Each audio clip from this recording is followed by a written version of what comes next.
तो आपको लगता है ये बहुत बड़े सुखी हैं। एक रामायण की कथा है, वो कथा सुनाना चाहता हूं आपको। और ये वाल्मीकि रामायण में ऐसा ही है। भगवान राम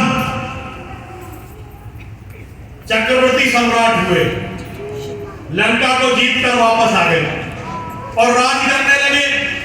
भगवान राम ने अपने यहां एक घंटा लगवाया। और घंटा किस लिए लगवाया? घंटा इसलिए लगवाया कि अगर किसी के साथ मेरे राज्य में कहीं कोई अन्याय हुआ, कहीं कोई गलत हुआ, तो इस घंटे को बजाओ, उसकी पीड़ा, उसकी समस्या मैं खुद सुनूंगा। तो भगवान के राम राज्य में घंटा बजता नहीं था। सब जगह सुख शांति थी, लोग लालची नहीं थे और अत्याचारी बिल्कुल नहीं थे। अत्याचार करने वालों को भगवान राम का भय रहता था, अत्याचार नहीं थे। लेकिन एक दिन क्या हुआ, वो घंटा बड़े जोर जोर से बजने लगा। भगवान राम ने लक्ष्मण जी से कहा, लक्ष्मण जी जाओ जरा देखो ये घंटा क्यों बज रहा है। लक्ष्मण जी गए, लक्ष्मण जी देखकर वापस आ गए।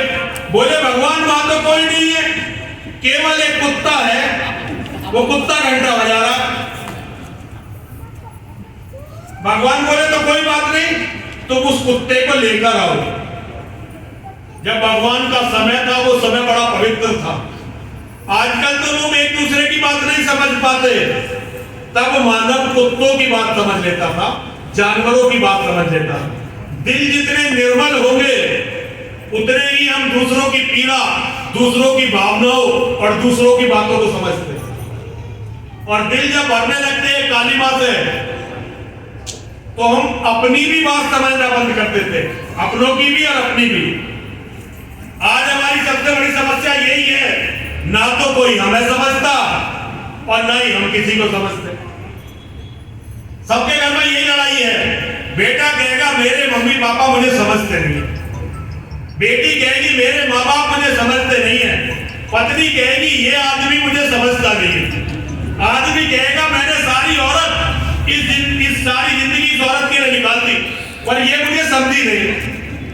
ऐसी ये बातें नहीं है। सबके घर की सबसे बड़ी समस्या, हम एक दूसरे को समझते नहीं।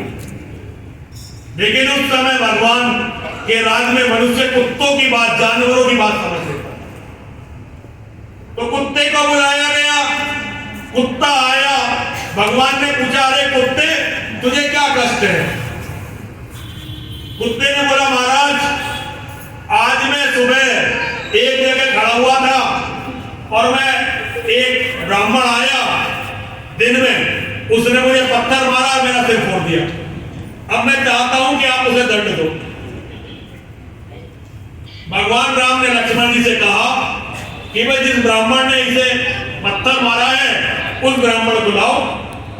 लक्ष्मण जी ने जांच की, पता चला अमुक ब्राह्मण ने इसे पत्थर मारा है। लक्ष्मण जी उस ब्राह्मण को लेकर भगवान राम के दरबार में आ गए। भगवान राम ने उस ब्राह्मण से कहा, अरे ब्राह्मण तुमने इस कुत्ते को पत्थर मारा है, ये जो इतना लहूलुहान है, इसके पूरे शरीर में खून पड़ा हुआ है, ये तुमने इसे मारा है? उस समय लोग झूठ नहीं बोलते थे। ब्राह्मण बोला, हाँ महाराज मैंने इसे पत्थर मारा है। भगवान बोले, तुमने इसे पत्थर क्यों मारा है? ब्राह्मण बोला, जी मैं सुबह ही सुबह जब अपने घर से निकला तो मेरी ब्राह्मणी से लड़ाई हो गई और मैं जजमान के यहाँ चला गया। जजमान ने मेरे से पूजा करवा ली, मुझे ठीक से दक्षिणा नहीं मिली और मुझे भोजन भी नहीं मिला। मैं बड़ा क्रोध में था। मैं जब चौक पे आया तो एक जगह खड़ा हुआ ये कुत्ता भौंक रहा था, मुझे गुस्सा आ गया, मैंने इसको पत्थर मार दिया। भगवान बोले, ये कुत्ता भौंक रहा था, ये तुझे काटने के लिए दौड़ा।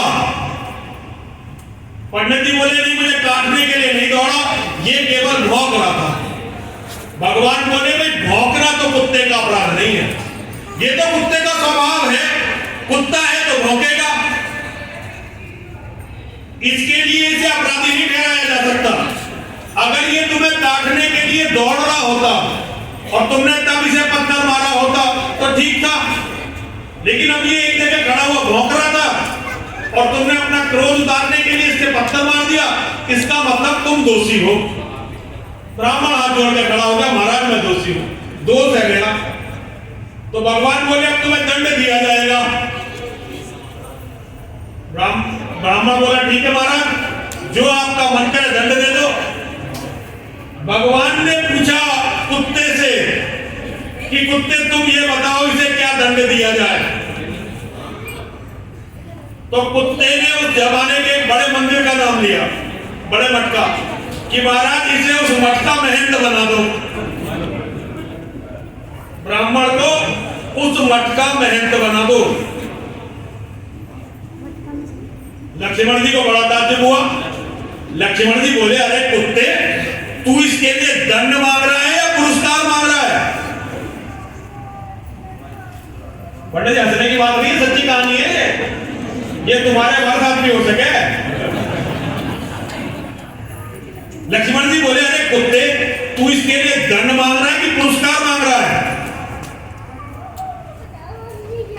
कुत्ता बोला महाराज तुम समझे नहीं बात को, पिछले जन्म में मैं उस मठ का महंत था और वहां रहकर जो मैंने पाप किए उन पाप के फलस्वरूप मुझे कुत्ते की योनि मिली और एक दिन इस ब्राह्मण ने मेरा सिर फोड़ा। अब इसे वहां का महंत बना दो, वहां बैठकर ये भी वही पाप करेगा, पाप करेगा तो फिर कुत्ता बनेगा, कुत्ता बनेगा तो कोई इसका सर फोड़ेगा। और ये आज की कहानी नहीं है, ये त्रेता की कहानी। मैं तो इस कहानी को इसलिए सुना पाता हूं आप सबको क्योंकि मैं भगवान में विश्वास करता हूं और मैं मंदिर में जाके क्या कर रहा हूं क्या नहीं कर रहा हूं ये तो मैं नहीं जानता। पता नहीं अगले जन्म में मुझे कुत्ता बनना पड़ेगा, क्या बनना पड़ेगा, लेकिन ये मेरा कोई पूर्व जन्म का कर्म था कि मैं सन्यासी बना और सन्यासी बनकर आज ऐसे घूम रहा। और मन से मैं सन्यासी हूं नहीं, मैं तो अपनी बेटियों के लिए लड़ने वाला एक पिता हूं, अपनी बहनों के लिए लड़ने वाला एक भाई हूं। एक मेरे जीवन में एक घटना हुई, उस घटना की जड़ पर जब मैं गया तो मुझे पता चला कि मेरी सारी बहनें, मेरी सारी बेटियां खतरे में हैं। मैं औरों की तरह, ये बात पता सबको चलती है, लेकिन तब लड़ने के लिए खड़े नहीं होते। मेरी मां ने और महादेव ने मुझे प्रेरणा दी और मैं लड़ने के लिए खड़ा हूं और मैं केवल अपनी बहनों की, अपनी बेटियों की लड़ाई लड़ रहा हूं। मुझे हमेशा ये डर रहता है कि मैं यदि इस लड़ाई को हार गया, मैं यदि इस लड़ाई को हार गया तो हजारों साल से हमारे इतिहास में हमारी बहनों की, हमारी बेटियों की जो दुर्गति हो रही है वही दुर्गति मेरी अपनी बेटी की भी होगी, मेरी अपनी बहन की भी होगी और मैं ये नहीं होने दूंगा। अपने जीते जी कुछ भी करूंगा, कुछ भी करना पड़ेगा क्योंकि मैं ये विश्वास करता हूं कि मेरी मां और मेरे महादेव ने मुझे ये बताया है कि मेरा सबसे बड़ा कार्य अपने परिवार की रक्षा करना। और यही बात मैं आपको बता रहा हूं। अब एक अंतिम कथा सुनाता हूं। मेरा मन नहीं करा कि कथा का समापन करने के लिए।